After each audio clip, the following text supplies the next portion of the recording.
My guest at this time is a referee who's been featured prominently in promotions like Impact Wrestling and also recently GCW. It's, of course, our good friend, Kid Ref, Kris Levin. Kris, welcome to the Wrestling Nick Daily. Thank you, Nick. How are you today? I'm doing great. And I should say before we start this that you are already working with Wrestling Inc. for Wrestling Inc. You live tweet for us. You're a friend of the family. So before we say anything, first of all, I just want to thank you for the work you do. We've enjoyed having you here at Wrestling Inc., Kris. I appreciate you guys having me. Yeah, no problem. Well, we're going to get into some heavier stuff here in a little bit because the world of wrestling is crazy right now. You're obviously in the crazy world of wrestling. But this past week in GCW started getting up and running again. They did their first show, The World, on GCW 2, since really getting up and going again. What was it like for you to be back in the scene, doing indies again, working with GCW out in that field? You know, it was really wonderful it was my first time in front of a live crowd since March. And that was the longest break I've had from it since I was in high school. I'm 27 now. I started when I was 15 in 2007. So this is all I've known my adult life. And to go from having a week or two off is considered a incredibly long period of downtime for me from the ring to months on end. It was distressing for sure. And it's so wonderful just to be back in that atmosphere, the camaraderie of being with people you used to see every week, and all of a sudden you're back with them again, being in front of a crowd who's just so hungry for entertainment, and not just entertainment, because GCW is a really special place. Right. The fact that it's risen so meteorically on the independent scene, it's not a coincidence. It's not just because of the booking or the talent. It's because of the atmosphere that's facilitated between the fans and the talent and the staff, the office.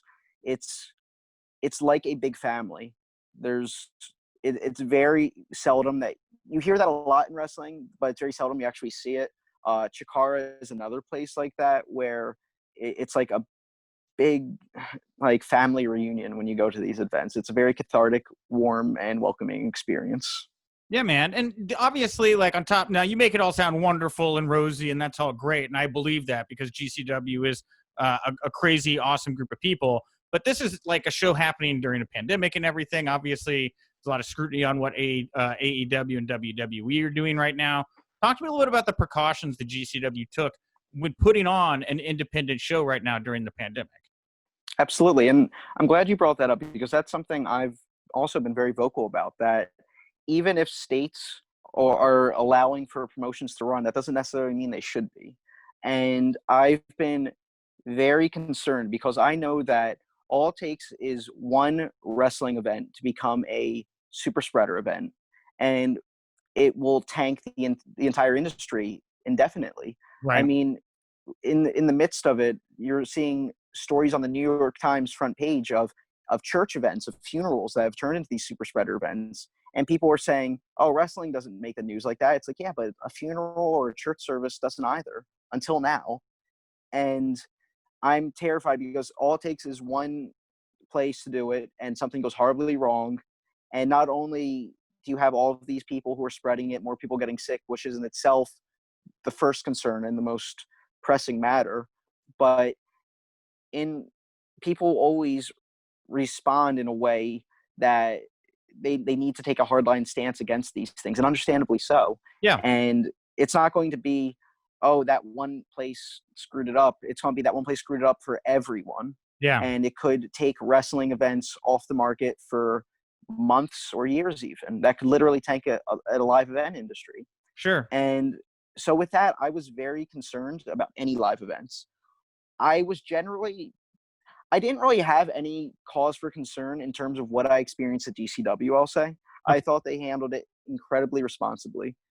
In the weeks leading up to it, talent we're communicating with one another. We're communicating with Brett to make sure that nobody was having symptoms or were under the weather in any way. Yeah. And the day of the show, we got there, and Brett, the promoter, Brett Lauderdale himself, he was out there setting up the chairs, making sure they were socially distanced. The only clusters of chairs you saw were people who were arriving together, like from the same household. And he even pulled me aside and he said, I'm asking as many people as I can, do you feel everything here is safe? Do you feel look at the way the chairs are sprouted? Are there enough room? Yeah. And and this is hours before bell, and I was like, I think these rows of chairs are generally good, but this one right here, I think they should be moved back a bit. And he goes, "You're absolutely right." And we went and did it. Yeah. So it wasn't just a performative thing. There was hand sanitizer there. Everyone was. I don't know if I don't think in Indiana everyone is mandated to wear a mask, but everyone I saw in the crowd was wearing a mask. The only time I wasn't wearing a mask was when I was in the ring, and that's its own safety measure because you're going to pass out, especially in that heat if you're performing and you're wearing a mask like that. Okay. I don't know how luchadors do it, especially down in Mexico with the elevation so high. They're incredible. Right. But um, backstage before the show, we had a forehead scanning thermometer that was no contact, and that was an effort. I know he's a villain and we want to boo him, but that was an effort Ricky Shane Page really pushed for, Oh. and with no pushback from anyone. It was a great idea to check everyone. He personally went around taking everyone's temperature, making sure before you come in contact with others, before you come in contact with fans, that you're good. You're going to ruin And the gimmick. You can't tell this story. I mean, it's sure great, but you can't say this about Ricky Shane Page. What are you trying to do here right now, Kris? Come on. I know I feel guilty doing it, but I think public safety is more important than kayfabe. And there's a lot of really classy stand-up people who went out their way to make sure everything was as safe as possible. And I think if there's anything else GCW could have realistically done, I'm not sure what it is. They went above and beyond, because you see other companies that have been running and there's no social distancing, there's no masks being worn, and it's like night and day in comparison. Yeah, no, I'm just interested to hear from the inside here. And were they like cleaning the ropes down and the aprons and everything between matches? Was that all part of the ritual? Oh yeah, I forgot all about that. But yeah, between every single match, the ropes and the canvases were sanitized, and I think Donnie Janela, Joey's cousin, he was actually the guy doing it, and he got a little bit of steam because people thought it was Joey because he wore the mask, and they look similar if he has his face covered a bit. So like, wait, is Joey here just cleaning up? Yeah, he's very passionate, right? He wants to make sure that GCW brand lives on forever. Kung Fu Donnie Janela, I think, is who it is. Yeah. Yes. Making more waves on my Twitter recently. Yeah. Well, obviously, so here's the thing: is you're getting back to your love of wrestling and everything, Kris. And then, of course, the Speaking Out movement starts Thursday, Friday last week, and it hit really close to home with you. I know you've been doing this series, Locker Room Detectives.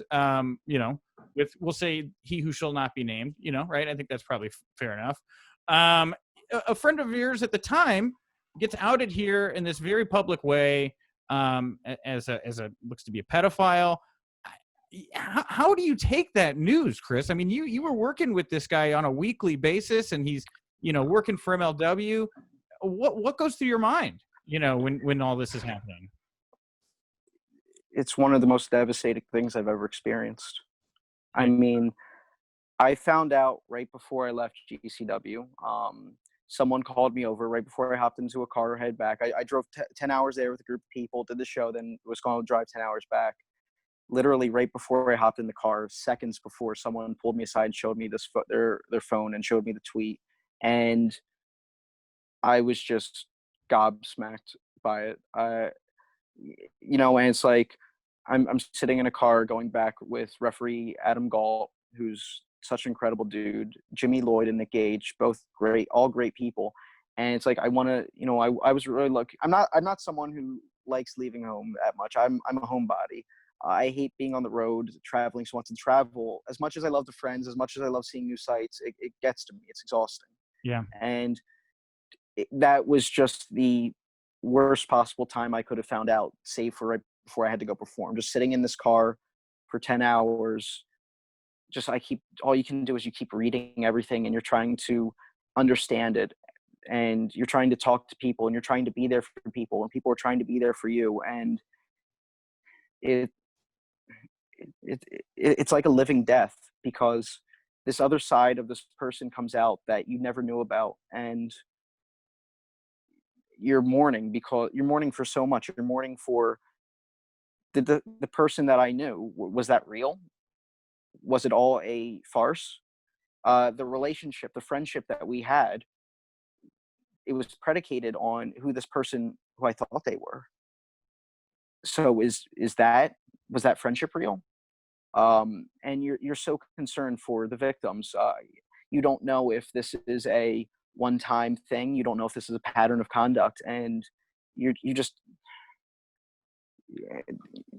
my heart goes out to them. And there's more victims than just, obviously the most important victims in this story or any other story coming out this week are the people who were directly harassed and assaulted.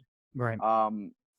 To a lesser but still important sense, there are other victims that I think not as many people are considering in this, and those are the victims of proximity, because these people, these predators, they don't get this way necessarily because it's clear that they're predators. A lot, some of them have tells that only are obvious in hindsight, or some of them are so good at pretending to be someone else and not showing that side, so that when these truths come out, their friends and their family are so devastated.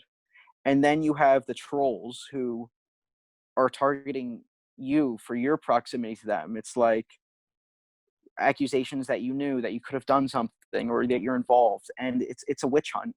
It really is, because a lot of these times these people, they'll delete their social media, they'll make themselves uncontactable, and the ire of the very understandable ire of the community for being betrayed, then they don't have as much anywhere to direct it towards except just out into the sky. Yeah. And so sometimes it gets directed towards those people of proximity, and it's like I'm already mourning this living death because it's like this person's dead to me now, Yeah. 100%. and I'm mourning this. And I'd say 99.9% of people have been so overwhelmingly supportive, which has been the difference between me getting through it and me just taking it in the worst way possible. And I feel selfish even for talking about the ways it affects me, because it affects other people so more directly.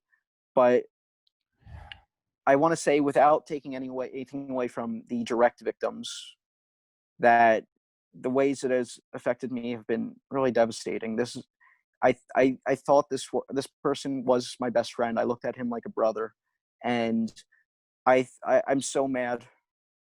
I thought that, we're both younger people. I'm 27, he's 33. I thought we were going to be in this wrestling journey for the rest of our lives together. I thought for the next 30 years we'd be traveling to shows every week, having fun, filming goofy shows, and I just feel so betrayed that not only there's so much I feel was taken because of the selfishness of his actions. All of some of the best memories of my life are tainted, and they'll never be okay again.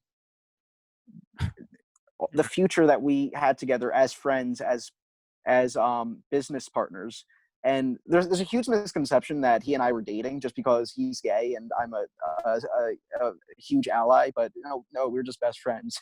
Yeah. I've been in a long-term relationship with a woman for over a year now, but it wasn't a Bert and Ernie type situation, right? So I feel so betrayed for the moments that were taken away. I feel so betrayed for all the things that we were supposed to do yeah. in the coming years and decades, that obviously I don't regret that all this came to light. I'm very happy that it did. Not happy.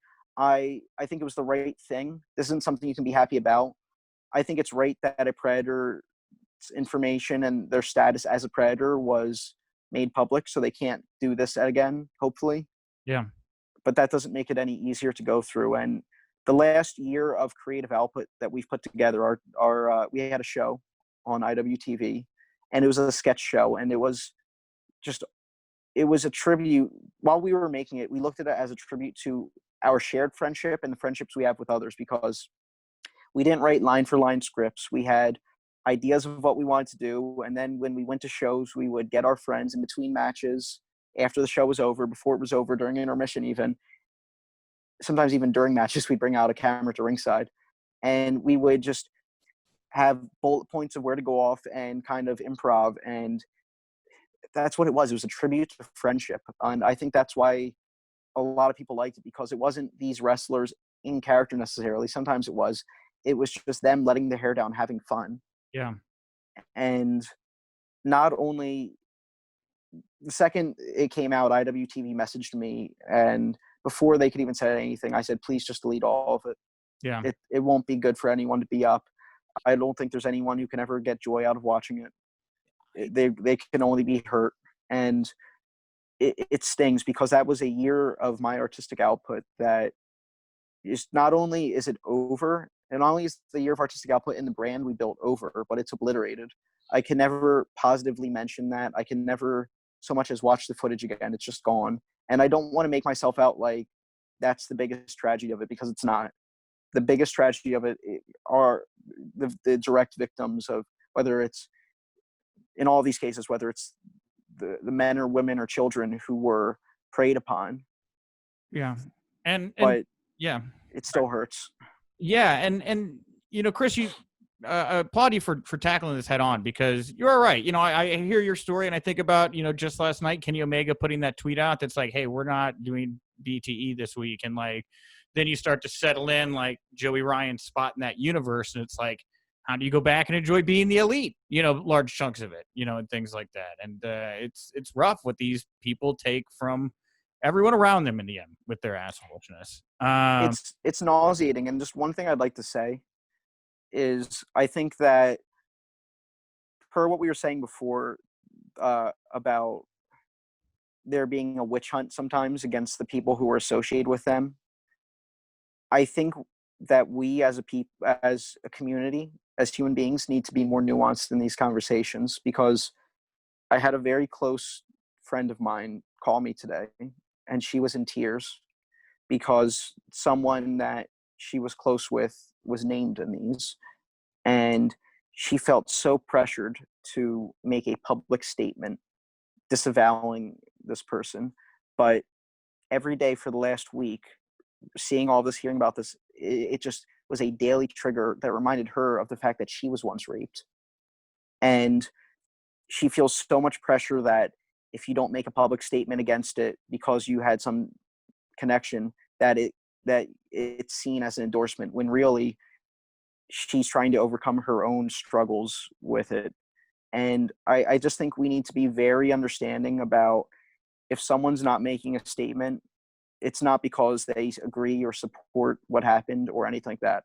Sometimes it just hurts too much, and I understand that being in the public eye, there's a different set of expectations for us, but I don't necessarily think the world is entitled to your private thoughts. Yeah. I'll say on our end here, Kris, we agree with you. I set this interview up with you last week, not anticipating. We had no idea that all of this was going to play out, and we just decided to stick to it. But I'm not reaching out for interviews with anybody this week. And like, that's my bread and butter. And you had to talk to Raj about that. And it's like, how do you go to people right now and say, hey, want to talk for the website? Yeah. And and I don't want to, please don't misinterpret. I'm not accusing you. No. I'm just, anyone. I sympathize. With what you're saying, because this is a time for everybody to process and grieve and take this all in how they want. I mean, you shouldn't be trying to push people under that spotlight to try to make that statement. I'm glad you brought that up, because I know there is a lot of that out there right now on the internet. And I just hope that everyone knows that the wrestling community, the fans, the wrestlers themselves, the auxiliary talent promoters, we're hurting over this. Yeah. It's so devastating. And so many people I've spoken to don't know when or if they can go back to wrestling. Women who just feel unsafe, parents who fear for their children's future, for the possibility that realizing this world can be so awful.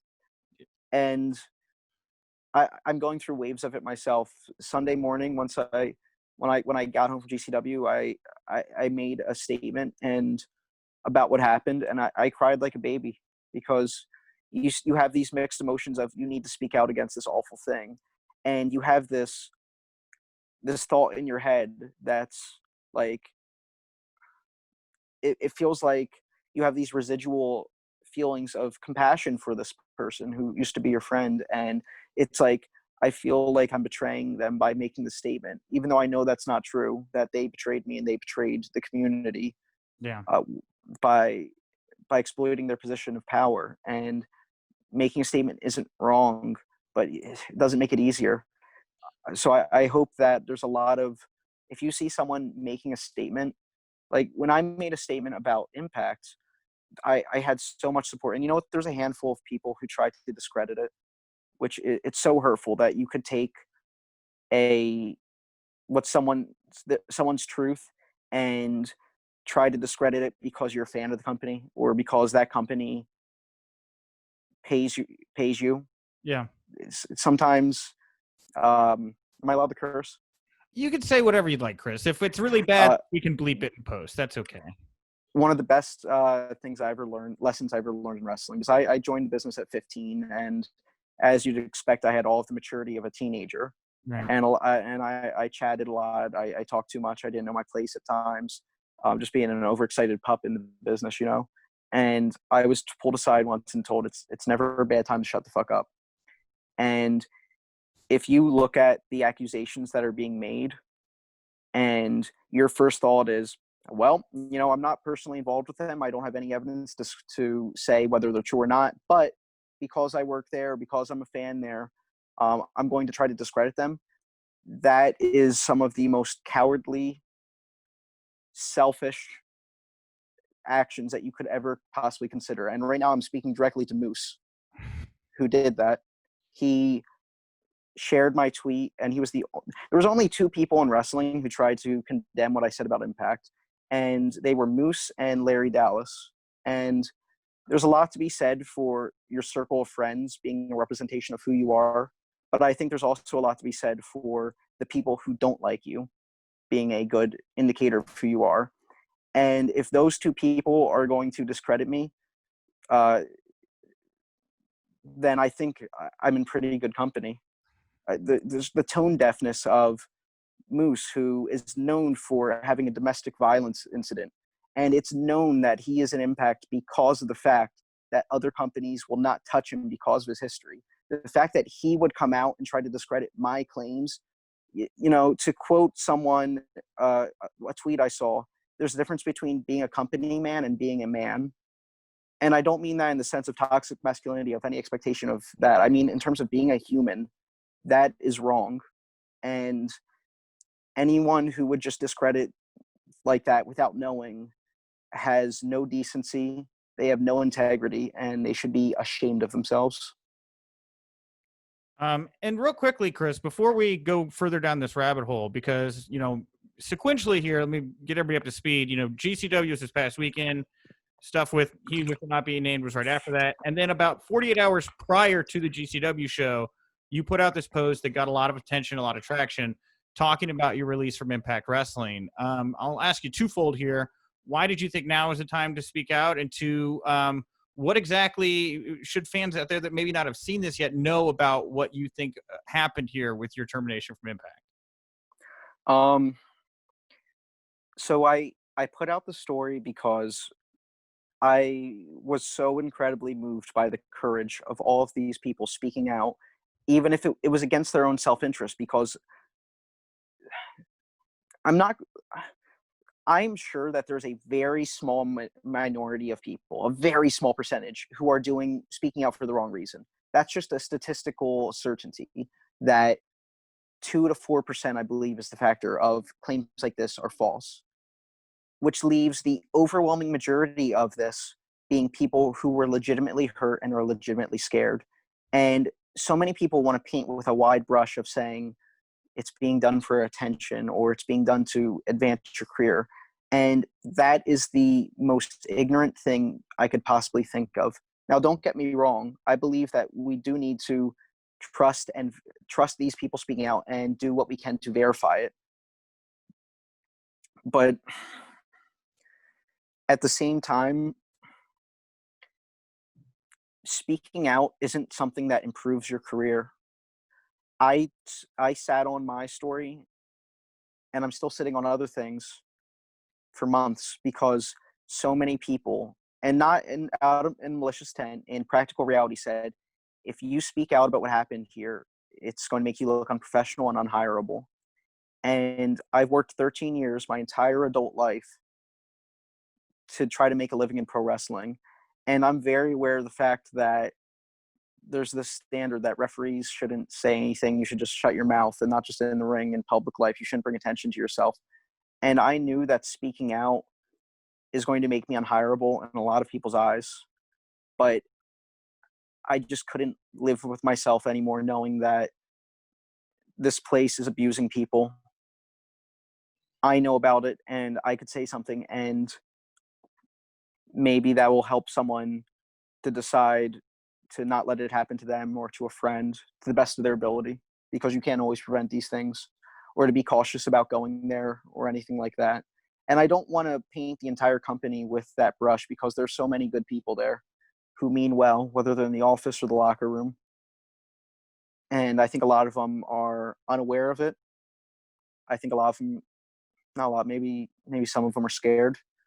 But it, I decided that if there's any company that would blackball me for speaking the truth against predators and abusers, then I wouldn't work there. I would just go insane with the guilt of enabling them by continuing to do business with them. And just to give the spark notes of what happened to me, and I'm going to I feel very conflicted about talking about my story, because I don't want to make this about myself. The movement's about much more than me. Right. I'm only tangentially connected at best. But there's some things that are contextually important to understand. Right. And that is, I was with Impact for 2 years, and the last maybe year of it, I think anyone who has spoken to me on any deeper personal level, because I'm a pretty introverted person, can testify that I was miserable. And you'd think, I'm traveling the world, I'm doing what is my dream job. Like, why would I be miserable? But there's this systemic abuse and degradation where it got to the point where every month I was dreading when the tapings would come, because I was constantly reminded, you're a referee. Because of that, you are a second-class citizen. You are replaceable. And it just gutted my self-esteem, my sense of self-worth. And I kept picking up as many jobs at Impact as I could do, additional duties beyond refereeing, helping with production. They would ask me to come in days early or stay days late, or if I'm home and not even like around time of taping, just go out and spend the day shopping, buying props. And well, they would reimburse me for props and things like that. When I would ask for, like, hey, you want me to come a couple days early? That's time I'm taking away from my family, from working, from with writing, or from schoolwork. I'm going to college, and I would always be met with such disdain. And people come up to me who I wouldn't have even spoken about things. You're like, oh, I heard you have a lot of heat with The Office. And what would get me heat? We had a conversation about me writing for their website because they wanted more voices from talent. And I said, sure, just as it's up, I'm happy to contribute this free of charge if it's going to boost everything with the company. But I just want to know, am I being paid? And then there's all this talk of, oh, why would you ask for that? That was wrong of you. This executive and that executive think that you should just be thankful for the opportunity and you should just do it. And it's like, listen, if they don't want to pay me for it because they can't, that's one thing. But to have absolute disdain because in a business someone asks money for work, things like that were just putting me on edge. And I was constantly being reminded, do more or you're gone, do more or you're gone. And I think anyone who has worked with me knows how industrious I am. I'm not someone who will glide by with the bare minimum. I'm a workhorse, whether it's I'm on the road or at home. I do everything I can to keep busy with projects, with writing, with researching, with helping out at shows in any way possible. That's something I've always endeavored to do. And it really messed with my head that I'm doing so much. I'm doing so much more than even I do at other places, and it's still being told it's not enough. Right. And there was a point after the November tapings when I spoke to an executive, and I kind of had it out with them because I didn't care anymore. I was so hurt. And I said, I'm tired of hearing about what I'm not doing. I'm tired of hearing things get back to me. Do you have an issue with me? Because if not, I don't like, if there's a problem with me, I want you to talk to me directly, because they play telephone and that's how they manipulate you. They'll tell this person next to them because that, oh, go tell them I don't like this, or make it known they don't like this. Or they'll come up to you themselves and be like, You know, a lot of people in the locker room are really unhappy with what you're doing, when in reality it's just them, and they're just trying to make you scared. Yeah. And I told them I didn't like that. If from now on, if we have any issues, you need to speak to me directly. And I think this person was caught off guard because they're a bully. I'll never forget one time in my very early time at Impact. It was show to show. Like, it was no guarantee I'd be back the next one, and I would always have to ask each for the first maybe 3 or 4 times, "Am I coming back next time? Like, should I put that in my schedule?" And I remember one time for days they were avoiding me at the tapings. At first they were busy, but then you could tell they were just getting off on the fact that I was stressing. And then I remember they said, "Hey, talk to me at catering tomorrow." And I approached them and to talk, and they just reared on me, and they got right in my face. And when I say that, I mean the tips of our toes were touching. There was an inch between noses, and he just intentionally violated my space just to have that conversation. And I knew what he was doing. I knew he was trying to intimidate me, to test me or whatever.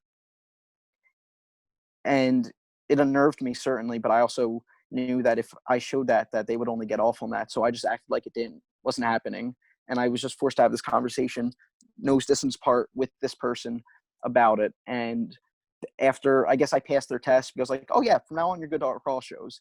And it's like, if you do that to people, there's a difference between doing that and then busting on someone, but making them feel like they're part of the joke, not the butt of the joke, or as a welcome to the team kind of thing. But it was just bullying for bullying's sake. And just so many incidents like that were happening. Okay. People trying to scare you, people trying to make you feel bad for just being there and existing. Mm-hmm. And when I had that conversation in last November about it, I said I told them about how things need to be direct between us and all of that. And they said, "We're really happy with your work output. We'd like you to keep being part of this team," so on and so forth. Let's reconvene after Thanksgiving and talk about that. And I said, "Okay, that's fair. Thank you." And I was surprised, because I honestly was prepared to quit that night, because I just was tired of being treated, that way. Sure. So that came and went.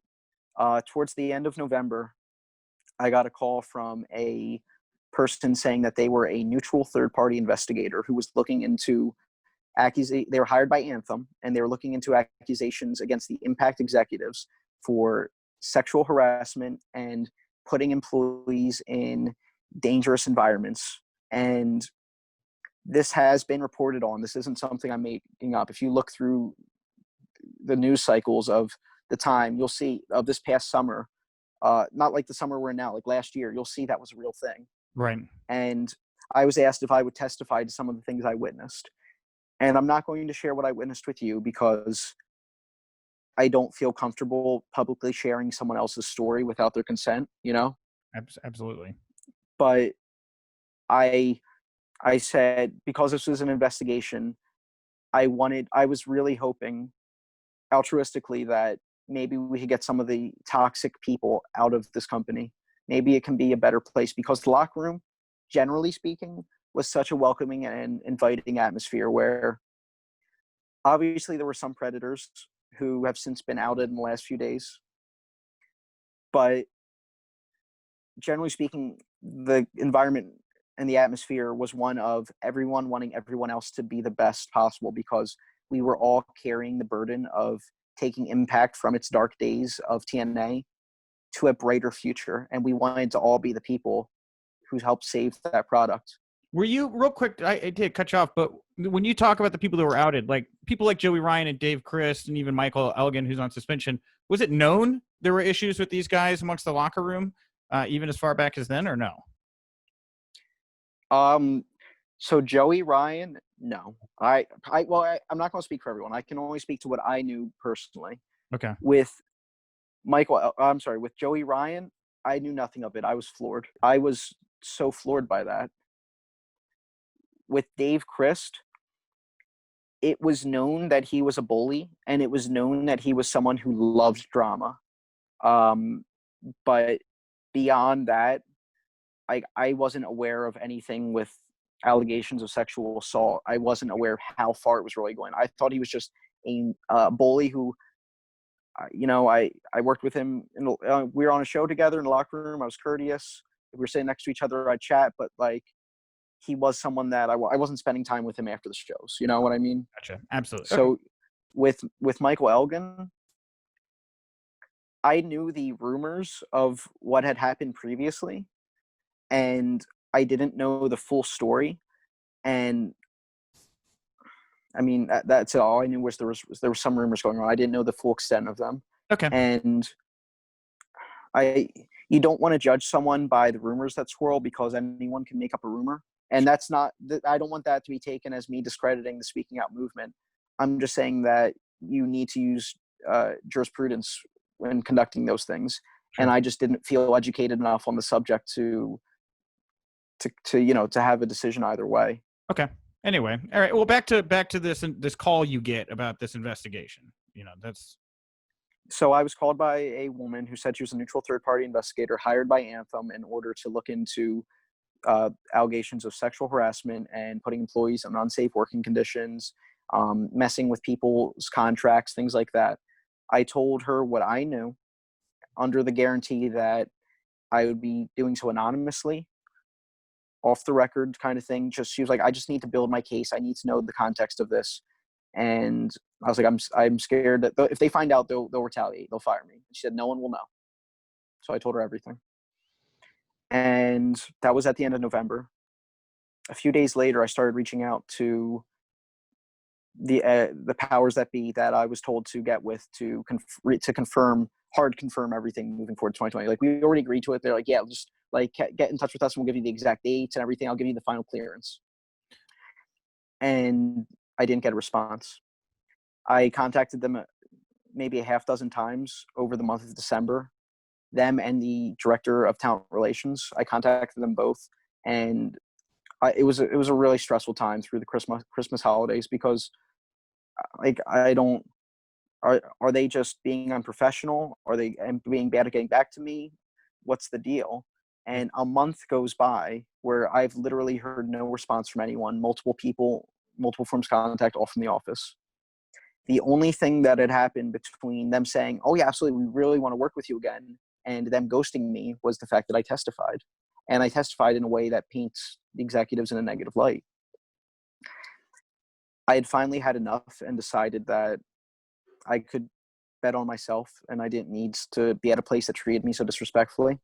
So in late December, I messaged a handful of people from the office who I considered friends, who I hadn't involved in this just because it was outside of their purview.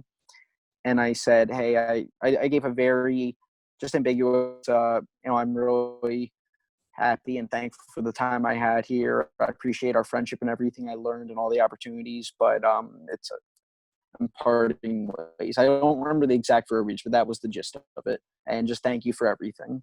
And 20 minutes later, one of the people who had been ignoring me for a month called me, and we were on the phone for 39 seconds. And all they said was that Impact decided to move into a new direction and they wouldn't be working with me moving forward. And it's like, I chuckled to myself. It's like, dude, I got the picture. I literally, because you guys were too cowardly to respond to me or whatever, I quit, but whatever. And I didn't say any of that. I'm just like, was there any cause given? Because I really was curious. And they said none that was presented to me, and they just hung up. So I worked there for 2 years, and it ended with 39 seconds and a hanged up phone call. So with this, no, thank you. With this investigation, do you think that it was? What do you think happened here? I mean, do you think this was always an attempt to try to figure out who was going to talk? I mean, I'm trying to. It just seems so wild the way that this was like set up, and then the payoff. I mean, it doesn't seem like you can necessarily put two and two, but that's the correlation that you've drawn from what happened here. Journalist David Bixenspan, he did some digging, and he discovered that the neutral third party that I had spoken to was actually a longtime employee of Anthem's, the parent company, not of Anthem, but they were an employee of the people that run Anthem, but like a different company that they run. Okay. They worked with them for a long time, and they left that position to have a rich person's vacation, to travel the world. And then after that, they got in some type of public relations business or whatever, but like it wasn't a neutral third party. It was someone who corporate executives of Anthem knew and had worked with for a long time. They had a long business relationship with them. And the only thing I could imagine as any cause for me being treated that way was that they were informed by her what I said. I don't know if she did it directly. I don't know if they were just sitting down next to her when I made the call.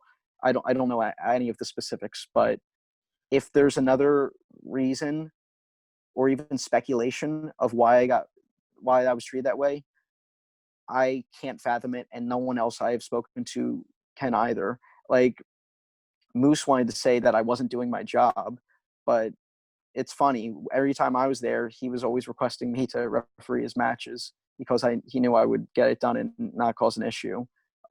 I was told that they wanted to bring me back, so if there was any issue with my performance, it was never expressed to me. And you'd think after 2 years, if there was an issue, instead of saying, we can't wait to work with you, we want to keep working with you, they would outline it. But I've never once heard an issue with my performance. The only issues they ever told me were, you're not doing enough tasks backstage, do more, more, more, which had nothing to do with behavioral issues or anything lacking in the ring or anything like that.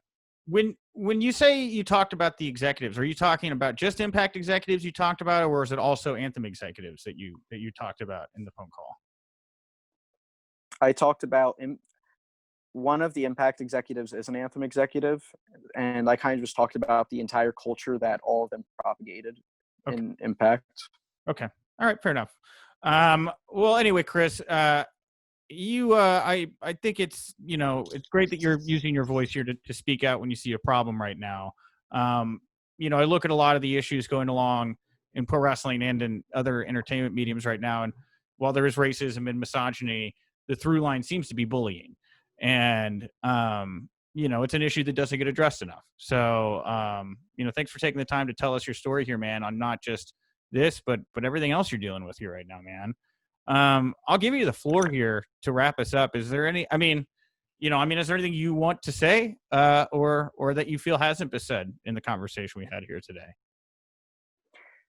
There's a lot more I've seen and heard, and the only reason I'm very uncomfortable with sharing it is whether A, they aren't my stories to tell, right, or B, the people who did these things have bottomless bank accounts that, as surprising as many will find, that being a writer, a referee, and a student doesn't afford me.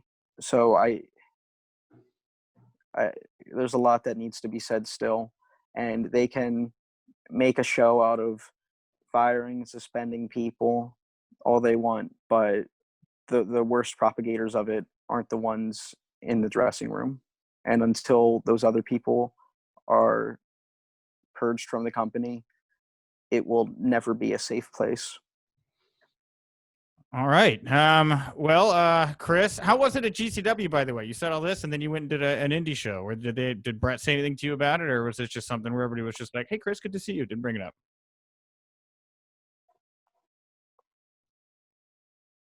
Can you hear me, Kris?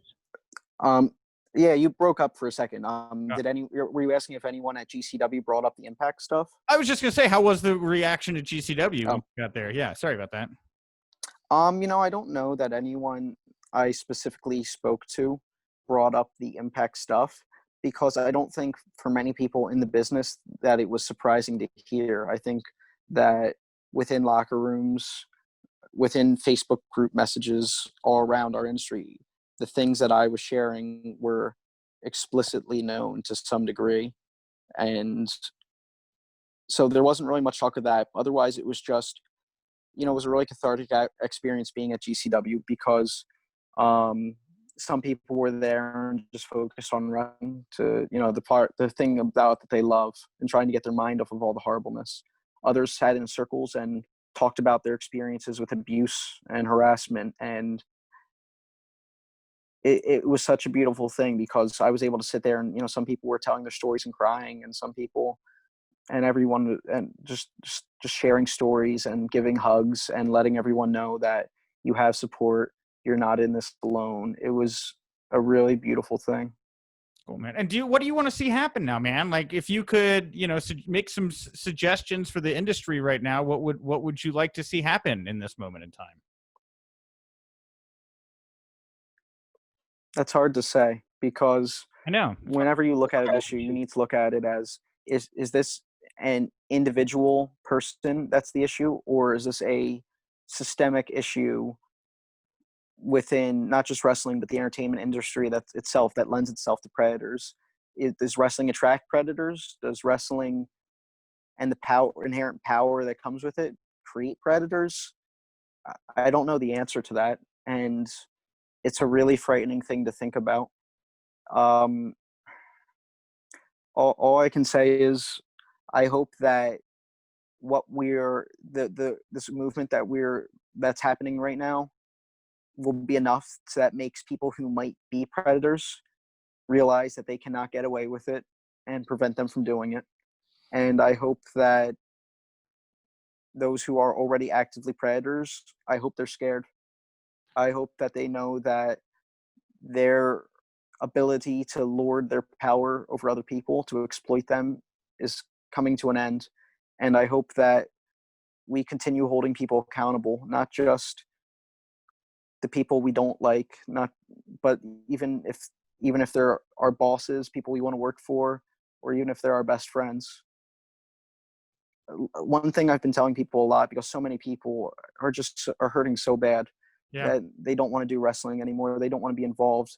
I say my personal heroes and inspirations is Mr. Rogers, and that is a lofty goal because that's a man whose kindness and brightness he brought into the world is something that I could only ever hope to aspire toward, and I doubt that I'll ever be able to meet. But one time, I believe it was in the wake of 9/11, he was saying how when he was a child and he would see anything that was drastic happening, whether it was an attack or a natural disaster, anything like that, that his parents, to mollify him, would tell him to focus on the helpers, because when these awful things happen, it's not always like a huge army of people doing these awful. It's a bad person and the bad people who enable or cover them up. But as we've seen from these past few weeks, there are so many predators that have been outed and will continue to be outed, I hope. But there's even more people who are standing up against them together. So whether it's the firemen or the doctors, Oh, I'm the losing. EMTs, people in disasters, or it's the people who are strong, they're the helpers, and those are the people that's what I think we should focus on, that there's more helpers. And You there? Can you hear me? sorry, you're Yeah, breaking up a you bit. broke up there for a moment with me. That's Yeah, you broke up. we heard you with the helpers and everything like that. You're fine. And and I don't want anyone to mistake what I'm saying as if you don't speak out, you're not strong, because it's such a hard thing. Yeah. You're opening yourself up to so much, to not only reliving your own trauma, but people are going to punish you for it. I don't know what's going to happen to my career once the wrestling business becomes more stable. I I would hope that people aren't going to look at what I've said and done and say, "Oh, we don't want to deal with him." But I don't know. Um, all I can do is hope that the better angels of our nature are the ones who seize power within the industry and no longer leave it towards the predators and abusers. Yeah, I think that's what we can all hope for right now, Kris. Well, where do you want to send people who want to support you, to find you, follow you, all those other great things online right now? You can find me at my at Ref Kris Levin on Instagram and Twitter, and that's Chris with a K because my parents are difficult. Okay. Um, and I'm currently putting together an audio docudrama. I've been working on it for the last few months now, and just by pure coincidence, it happens to tackle a lot of the issues that we're currently facing. Hmm. I'm not sure if you read Luthez's book Hooker, but in it, Luthez, and for anyone who's listening, a hooker in wrestling terms is someone who knows how to shoot and how to hurt people. It does no connotation with prostitution or anything like that. But in Luthez's book, he discusses a event that his trainer George Tragos was involved with, of how he was asked to take a fall to someone, and Tragos didn't feel this person's credentials were legitimate, so he didn't want to take the fall. And the promoter said to them, "If you don't want to, that's fine. My guy can know how to fight, and you two can sort it out yourself in the ring." And Tragos, he was more than a hooker. He was what was called a ripper, which is someone who is a hooker but enjoys hurting people. And according to the story, he got the guy in a double wrist lock and tore out his shoulder. And this happened before antibiotics were invented. And the victim got blood poisoning and had to have his arm amputated from it, according to Luthez. Oh my God. And I started wondering, at any time I put together a piece, it's generally because I find something fascinating, whether it's a good thing or a bad thing, and I want to know more about it, and my answers aren't readily available. And I was curious of who this guy was, if we could authenticate it, and no piece had ever spoken to it, just mentioned it as like one of those horror stories of yesteryear. And I was able to work with a group of historians, most prominently Jimmy Wheeler from the Professional Wrestling Historical Society. And we dug through newspaper archives from the teens, 20s, and 30s, and we were able to find the truth of the situation. And it's a weird tale that involves the concept of gatekeeping, which is what we're seeing a lot of talk about now, bullying and who deserves to be in wrestling and how they have to prove that.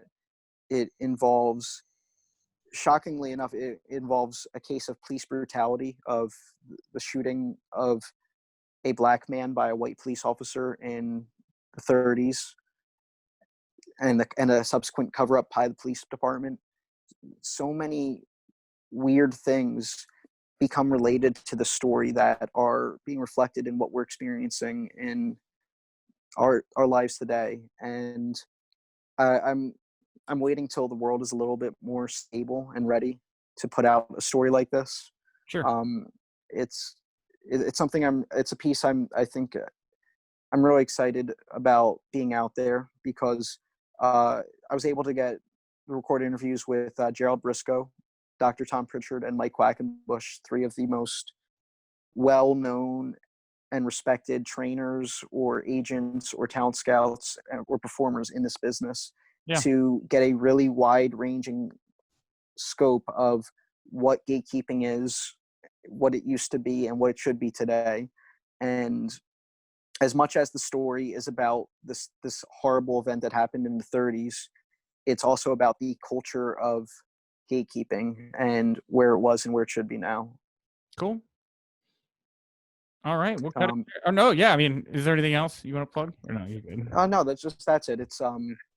I've written an article including for Wrestling Inc., like a syndicated column called Tales from the Mat, and this will be the debut in the audio medium for it. I'm trying to give it the aesthetic of old time horror radio. So it's not just a podcast where I'm talking. It's scripted journalism with interviews interjected with the aesthetics of horror radio from the 30s, with the music and the sound effects. And I don't necessarily think anything's been done like it before, and I'm really excited to get out into the world once the world's ready for it.